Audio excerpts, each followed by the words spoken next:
I was offered $5,000 for a video, but this was when I was like 19. I was like, double it, and I'll walk outside and I'll give it to a homeless person. And they're like, no, you won't. And I was like, double it. And I was like pacing around my neighborhood for 3 hours convincing this guy, like on the phone, just double the money. I promise the video will go viral and I'll give it to homeless person. I was like, $10,000 just looks better in a title. It'll get more views. I promise your app will do better. A lot of times people, oh boy, it's like they think their videos are better than they are, honestly.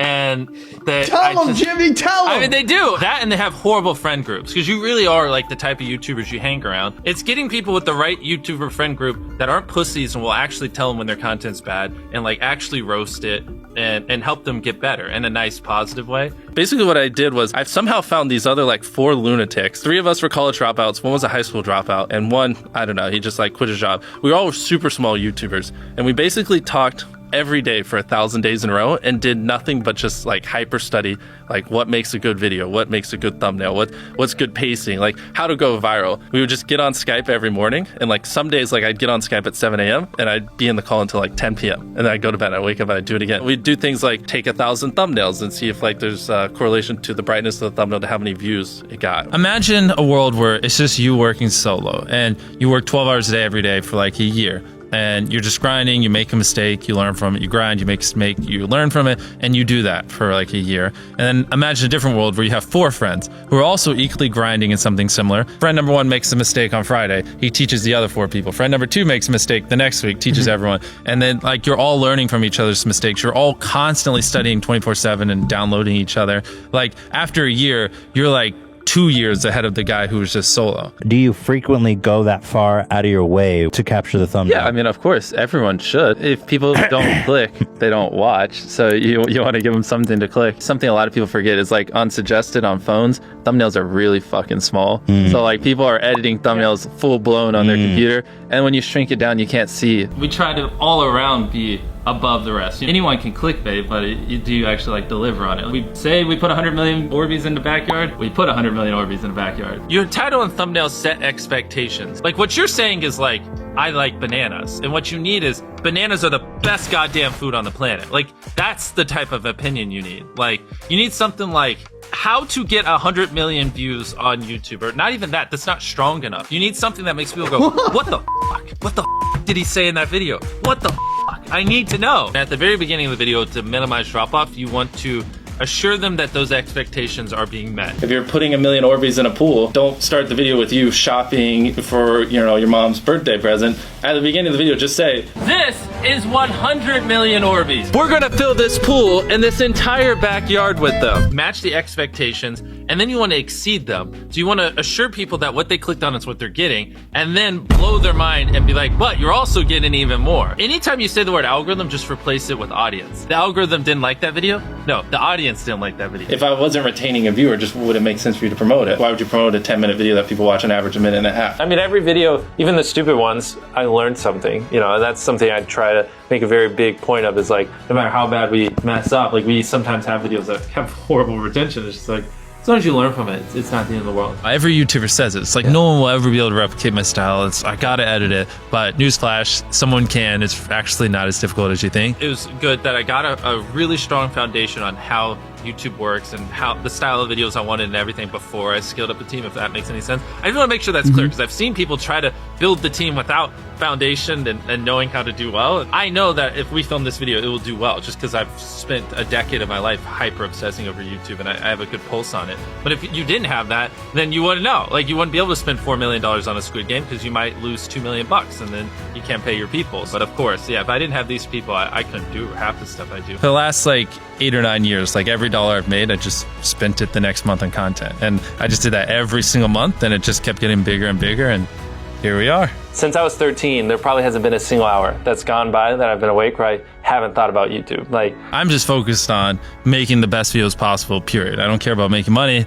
I don't care about time. I don't care about anything. I just want to make the best videos on the planet. Literally all the algorithm does is reflect what the people want to a T.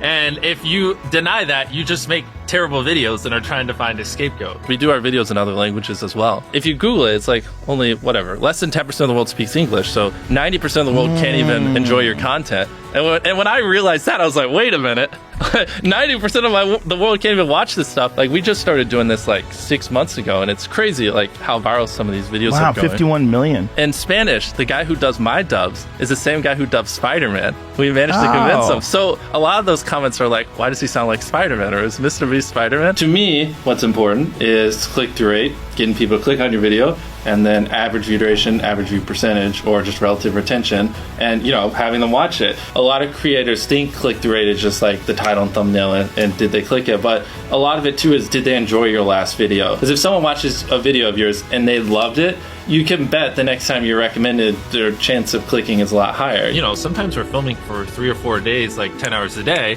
30, 40 hours of filming plus months of setup, whereas most creators probably film for a couple hours and set up for a day. Outside of just filming, we brainstorm video ideas, relentlessly, hours every day. By always doing all those things, it just distinctively sets it so far apart that it's basically, in my head, it's like, why would you not watch it? Viewers aren't stupid. They can tell when you half ASS, I don't know if I'm allowed to curse, a video, or if you really put in effort. And if they can tell you're putting in a lot of effort, they're gonna be more likely to click on future videos. And that snowballs. And because once you build that trust, they get to a point where it doesn't matter what you upload. They just know it's high effort and they just know it's great. And they're just conditioned just to watch because you have a good track record. And so with filming, it's just like trying to make sure we're doing everything we can, no matter how expensive it is, no matter how much time it takes, to make the best video possible. A lot of people, if they gave away 100 grand, they would make a huge deal about it. But sometimes we're just like, yeah, here's 100 grand. Thanks for watching, bye. Doing it that way makes it more fun and just more interesting. So I like to keep a little bit of it mysterious because I think that's what people enjoy. A lot of people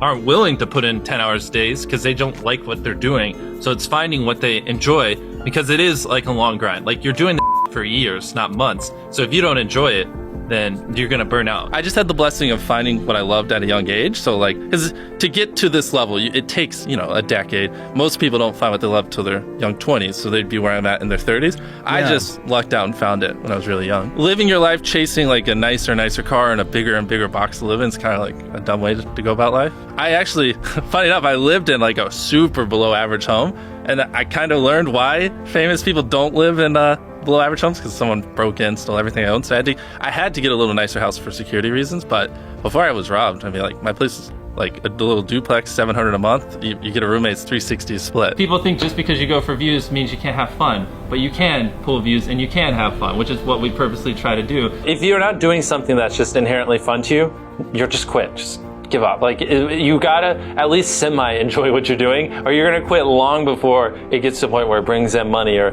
whatever else could be driving you. So find what you love, and then I would just hyper obsess. Make sure no one doing what you're doing is doing it better. Make sure the videos are as good as possible. You can be motivated by more than one thing. I'm motivated because I want to support my mom and my family. I'm motivated because I want to employ my friends and help them. I'm motivated because I want to help other people. I'm motivated because I want to be a YouTuber. I feel like that's another misconception. You can have lots of things that drive you. Absolutely. Yeah. Absolutely. So there's just tons of stuff that drive me. And everything drives me to wanting to be a YouTuber, so I kind of obsess over it. For the people that are willing to be coachable, I would say just education. There is a lot of misinformation out there that people live and breathe by, the weirdest stuff. I gotta upload at midnight on Wednesdays or my videos don't do well. It's just dumb stuff like that they don't realize how badly they're handicapping themselves. Some minor tips I could give is if somehow you could have a payoff at the end, then more people are gonna watch to the end just to see what happened. Whichever one of these 456 people survives the longest wins 456 grand.